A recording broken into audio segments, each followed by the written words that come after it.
Hello, welcome to our channel Vision by Charu. आज के इस लेक्चर में हम पढ़ेंगे बॉन्ड लेंथ, क्या होती है बॉन्ड लेंथ समझेंगे हम, और फैक्टर्स अफेक्टिंग बॉन्ड लेंथ, कौन कौन से फैक्टर्स हैं जो बॉन्ड लेंथ को अफेक्ट करते हैं। एंड लास्ट में हम पढ़ेंगे यूजेस ऑफ बॉन्ड लेंथ। अगर आपको बॉन्ड लेंथ पता है तो बॉन्ड लेंथ का आइडिया होते हुए हम क्या क्या चीजें डिटरमाइन कर सकते हैं, लास्ट में हम वो पढ़ेंगे। तो पहले हम इनिशियली समझते हैं कि बॉन्ड लेंथ होती क्या है। स्टार्ट करते हैं इसको।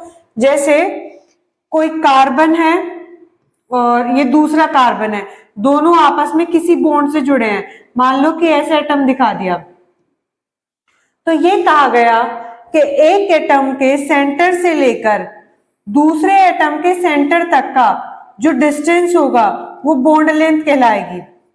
जैसे कार्बन कार्बन किसी मॉलिक्यूल में अगर कार्बन कार्बन जुड़े हैं किसी बॉन्ड से, तो कार्बन के सेंटर से लेकर दूसरे कार्बन के सेंटर तक का जो डिस्टेंस होगा वो बॉन्ड लेंथ कहलाएगी। ओके, फिर थोड़ा सा एक ओवरव्यू दे दूं। अब हमें पता है कि बॉन्ड्स सिंगल बॉन्ड भी होते हैं, कहीं कहीं पे डबल बॉन्ड भी होते हैं, और कहीं कहीं पे ट्रिपल बॉन्ड भी होते हैं। जो ये बॉन्ड लेंथ है इसको मेजर करने के लिए एक यूनिट जो होती है, वो इसकी जो यूनिट होती है जिसमें हम बॉन्ड लेंथ को मेजर करेंगे, ये होती है एंगस्ट्रॉम में। और एक एंगस्ट्रॉम होता है 10⁻⁻10 मीटर के बराबर। तो हम बॉन्ड लेंथ को मेजर करेंगे एंगस्ट्रॉम में। फिर अब समझे जरा कि अगर आपके पास सिंगल बॉन्ड है तो सिंगल बॉन्ड की बॉन्ड लेंथ ज्यादा होती है।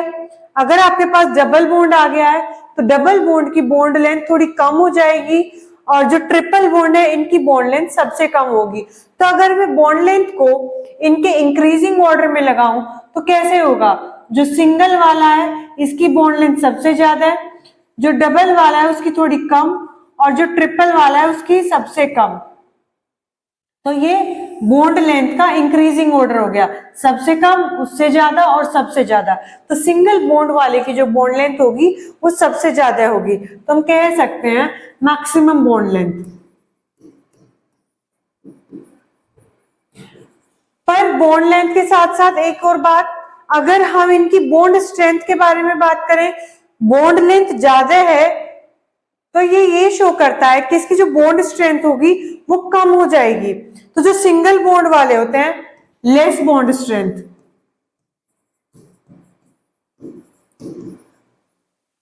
तो हम कह सकते हैं जो सिंगल वाले बॉन्ड होते हैं वो थोड़े वीक होते हैं as compared to double bond and triple bond.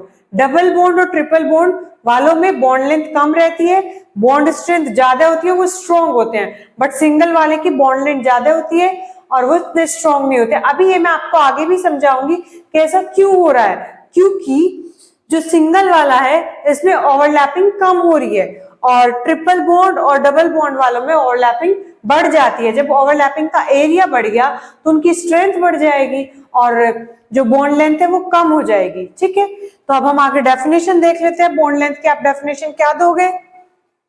It is the distance between centre of two nuclei in a molecule. किसी मॉलिक्यूल में दो न्यूक्लियस के बीच का, जो दो एटम है इनके न्यूक्लियस से लेकर न्यूक्लियस के बीच का जो डिस्टेंस होगा वही आपका क्या कहलाएगा? Bond length. इसकी यूनिट क्या होती है? एंगस्ट्रॉम। और एल्केन के लिए जो बॉन्ड लेंथ होगी एंगस्ट्रॉम में 1.54, एल्कीन के लिए 1.34, एल्काइन के लिए 1.20 एंगस्ट्रॉम। तो एल्काइन वालों की बॉन्ड लेंथ सबसे कम है, एल्केन वालों की सबसे ज्यादा है। ठीक है, सबको क्लियर समझ में आ गया होगा। नेक्स्ट अब हम आगे डिस्कस करेंगे factors affecting bond length.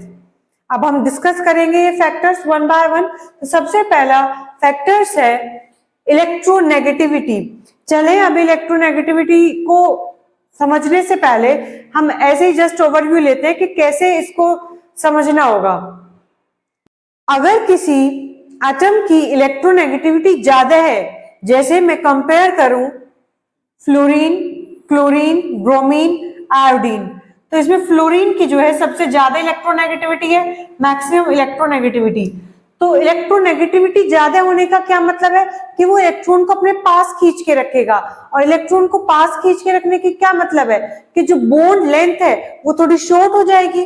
H और F के बीच में बॉन्ड बना है और F की जो है इलेक्ट्रोनेगेटिविटी वो काफी हाई है, तो हाई इलेक्ट्रोनेगेटिविटी है तो क्या करेगा, बॉन्ड को अपने पास खींच के रखेगा, जो इलेक्ट्रॉन है उन्हें अपने पास खींच के रखेगा।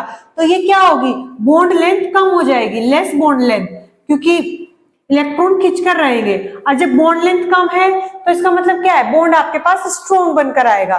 तो higher is the electronegativity, lesser will be the bond length. मतलब कि हम कह सकते हैं कि इलेक्ट्रोनेगेटिविटी एंड बॉन्ड लेंथ एक दूसरे के इनवर्सली प्रोपोर्शनल है। देख लें एक बार जरा इसे, if one atom is more electronegative than other, then bond length will be shorter because ionic character increase। तो bond length short हो जाएगी। क्यों हो गई short, क्योंकि दूसरा खींचेगा जो इलेक्ट्रोनेगेटिव वाला होगा और आयनिक कैरेक्टर आ जाएगा उसमें। जैसे इन्होंने एग्जाम्पल भी लिया है कि HF, HCl, HBr, HI जो सारे लिए हैं, इनमें अगर हम कंपेयर करें कि F इज मोर इलेक्ट्रोनेगेटिव, ज्यादा इलेक्ट्रोनेगेटिव होने की वजह से HF molecule has shorter bond length, इसकी छोटी बॉन्ड लेंथ होगी। तो किसने करा दी इसकी बॉन्ड लेंथ को छोटा, किसने कराया, फ्लोरीन ने। क्यों, क्योंकि वो ज्यादा इलेक्ट्रोनेगेटिव है, इलेक्ट्रॉन्स को अपने पास खींच के रखेगा। कौन से इलेक्ट्रॉन, जो शेयर्ड वाले हैं बॉन्ड लेंथ में। ठीक है, समझ आ गया होगा सभी को ये फैक्टर्स इलेक्ट्रोनेगेटिविटी का कि इनवर्सली प्रोपोर्शनल आया। अब हम नेक्स्ट फैक्टर डिस्कस करेंगे। Next factor is bond order. तो बॉन्ड ऑर्डर हम समझेंगे कौन कौन सा बॉन्ड ऑर्डर होता है, single bond, double bond and triple bond. जो सिंगल बॉन्ड वाले होते हैं इनकी बॉन्ड लेंथ सबसे ज्यादा होती है। जैसे जैसे बॉन्ड ऑर्डर बढ़ता जाएगा, मतलब डबल बॉन्ड होता जाएगा तो बॉन्ड लेंथ कम हो जाएगी, ट्रिपल बॉन्ड होगा तो बॉन्ड लेंथ और कम हो जाएगी। अगर आपसे कहे कि ऐसा क्यों हो रहा है, बॉन्ड ऑर्डर बढ़ने के साथ साथ बॉन्ड लेंथ क्यों कम हो रही है, क्योंकि जो उनका ओवरलैपिंग का एरिया है वो बढ़ता जा रहा है। जैसे कार्बन कार्बन के बीच में बॉन्ड लेंथ है 1.54 जब सिंगल बॉन्ड है, डबल बॉन्ड है तो 1.34। जैसे जैसे बॉन्डिंग बढ़ती गई, बॉन्ड ऑर्डर बढ़ता गया, वैसे वैसे हमारी बॉन्ड लेंथ कम होती गई। और अगर बॉन्ड स्ट्रेंथ की बात करूं तो बॉन्ड स्ट्रॉन्ग होते गए।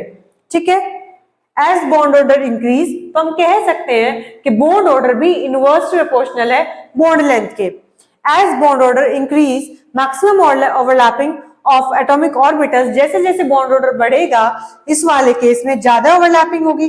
ज्यादा ओवरलैपिंग करेंगे तो क्या होगा, ज्यादा यहाँ एरिया आएगा तो बॉन्ड स्ट्रॉन्ग बनेंगे। तो maximum overlapping of atomic orbitals take place, so bond length decrease. तो वो ज्यादा एक दूसरे के पास ओवरलैप करेंगे तो बॉन्ड लेंथ कम हो जाएगी, ओवरलैपिंग एरिया ज्यादा हो जाएगा। तो बॉन्ड लेंथ इनवर्स प्रोपोर्शनल आएगा हमारे पास बॉन्ड ऑर्डर के। ठीक है, आगे नेक्स्ट फैक्टर डिस्कस करते हैं हम। नेक्स्ट फैक्टर है हाइब्रिडाइजेशन या फिर एस कैरेक्टर। अभी आप इसको समझने के लिए जरा एक एग्जांपल लो कि हमारे पास है carbon carbon single bond, carbon carbon double bond और कार्बन कार्बन ट्रिपल बॉन्ड। तो जो सिंगल वाले होते हैं इसमें जो कार्बन होता है वो sp3 हाइब्रिडाइज्ड होता है, इसमें कितना होता है sp2 हाइब्रिडाइज्ड और इसमें क्या होता है sp हाइब्रिडाइज्ड। तो अगर मैं इनमें पूछूं कि एस कैरेक्टर कितना है, तो इस वाले में आपको टोटल कैरेक्टर 4 में बांटना है, 3 ये 1 ये, तो 4 में बांटना है तो इसमें एस कैरेक्टर कितना होगा 25%, एस में यहाँ 25%, यहाँ पे 3 में बांटना है तो 33.3% एस कैरेक्टर, और यहाँ पे बस 2 में बांटना है तो 50%। इतनी बात आपको समझ में आ गई कि किस तरह से जहां पे वर्ड दिया है ना एस कैरेक्टर और हाइब्रिडाइजेशन और एस कैरेक्टर कैसे एक दूसरे पर डिपेंड है, समझ आ गया कि सिंगल बॉन्ड है sp3 तो 25% एस कैरेक्टर, डबल बॉन्ड है sp2 hybridized 33% S character, triple bond है sp हाइब्रिडाइज्ड तो 50% एस कैरेक्टर। तो दोनों सेम ही बात हो गई है। तो अब हम यहाँ देखेंगे जरा, अब आपको इतना पता है कि नीचे को चलते हुए जो बॉन्ड लेंथ है वो कम हो रही है, ट्रिपल बॉन्ड की कम होती है और सिंगल बॉन्ड की ज्यादा होती है। तुम कह देंगे जैसे जैसे एस कैरेक्टर बढ़ता जा रहा है वैसे वैसे हमारी बॉन्ड लेंथ कम होती जा रही है।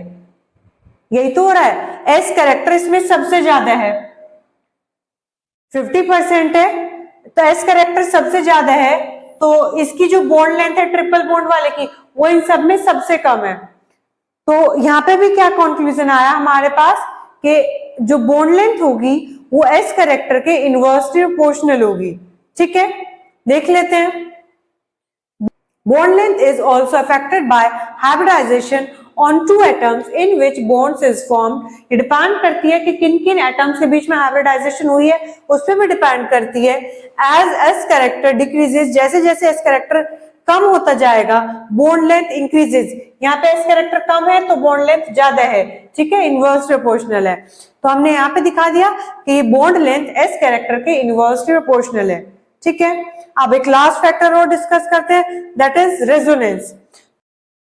ये कहा गया जिन चीजों में रेजोनेंस पाया जाता है, क्या होता है रेजोनेंस, हमने ये पढ़ चुके हैं कि रेजोनेंस का मतलब होता है किसी एक स्ट्रक्चर को एक से ज्यादा तरीके से रिप्रेजेंट करना. जैसे बेंजीन होती है, इसमें क्या होता है, जो पाई इलेक्ट्रॉन होते हैं वो मूव कर जाते हैं, मूव कर रहे हैं ना, तो ये क्या हो रहा है, रेजोनेंस हो रहा है.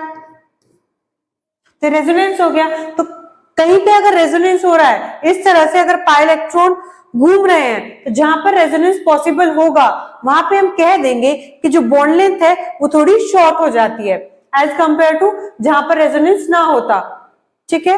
देखो जरा, if in any compound delocalization of pi electron is possible then bond length become shorter. अगर कहीं पे डीलोकलाइजेशन हो रहा है पाई इलेक्ट्रॉन का, पाई इलेक्ट्रॉन घूम रहे हैं, मतलब कि रेजोनेंस हो रहा है, तो उस केस में जो बॉन्ड लेंथ होगी वो थोड़ी छोटी हो जाएगी, ठीक है.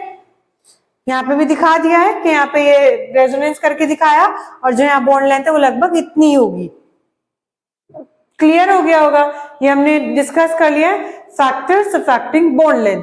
ओके, अब हम आगे देखते हैं बॉन्ड लेंथ के यूजेस क्या क्या हो सकते हैं. तो देखते हैं जरा, कुछ यूजेस लिखे हैं बॉन्ड लेंथ के. हेल्पफुल है in determination of stability of compound. अगर हमें कोई दो चीजें कंपेयर की जाए कि कार्बन सिंगल बॉन्ड और इसकी बॉन्ड लेंथ दे दी, मान लो आपको 1.85 एंगस्ट्रॉम, मैं जस्ट एग्जांपल ले रही हूँ, ठीक है, और एक आपको दे दिया ट्रिपल बॉन्ड, इसकी बॉन्ड लेंथ तो इससे कम होगी, मान लो कि 1.29 एंगस्ट्रॉम. ये जस्ट कोई ऐसे एग्जांपल ले लिए और आपसे पूछे कि बताओ कौन सा ज्यादा स्टेबल है, तो सीधी सी बात है जिसकी बॉन्ड लेंथ कम होगी ये ज्यादा स्टेबल होंगे एज कंपेयर टू जिनकी बॉन्ड लेंथ ज्यादा है. ये वाले बॉन्ड तोड़ना आसान होता है और ये वाले बॉन्ड तोड़ना थोड़ा मुश्किल होगा. जिनकी बॉन्ड लेंथ थोड़ा कम होगी उस केस में बॉन्ड स्ट्रेंथ ज्यादा होगी, ठीक है. तो हम स्टेबिलिटी पता कर सकते हैं, तो इसे हम कह देंगे कि ये वाला मोर स्टेबल है. स्टेबिलिटी तो कंपेयर करा रहा था. Next, determine bond order in the compound. और अगर आपको उल्टा दे दे कि 3-4 बॉन्ड लेंथ दी है और उनसे कहे कि बताओ बॉन्ड ऑर्डर किसमें ज्यादा होगा, तो सीधी सी बात है जिस केस में बॉन्ड लेंथ कम रही होगी उस केस में बॉन्ड ऑर्डर ज्यादा होगा, ठीक है, ये पहचान लेंगे हम.